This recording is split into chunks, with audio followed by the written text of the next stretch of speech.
मैदान बदर के अंदर अल्लाह तबारक व तआला ने मदद फरमाई, नुसरत फरमाई मुसलमानों की, और ऐसी कामयाबी दी कि पूरा कुफर जो उस वक्त मौजूद था वो कांपने लगा कि मुसलमानों के पास इतनी कुव्वत कहां से आ गई, इतनी ताकत के ये किस तरह मालिक हुए।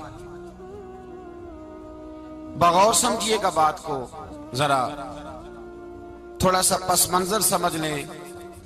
15 साल तक ऐलान नबूवत के बाद नबी पाक सल्लल्लाहु अलैहि वसल्लम ने किसी जंग की, किसी लड़ाई की इजाजत नहीं दी, किसी किस्म की मना फरमाया, बल्कि फरमाया लकुम दीनुकुम वलिय दीन, तुम्हारा अपना दीन है, हमारा अपना दीन है। मना कर दिया गया।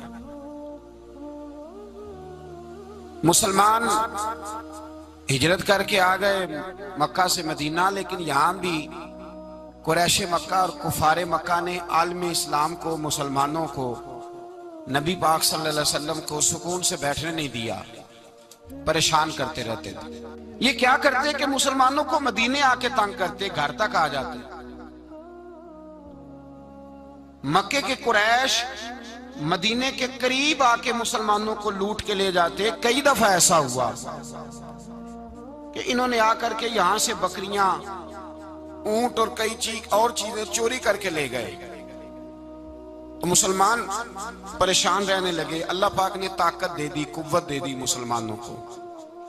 हजरत उमर फारूक जैसे लोग कलमा पढ़ गए, हजरत अमीर हमजा जैसे लोग आ गए, हजरत अबू उबादा बिन जर्राह जैसे लोग आ गए, हजरत सैयदना साद बिन अबी वकास जैसे दलेर अल्लाह ने आलम इस्लाम को अता फरमाए।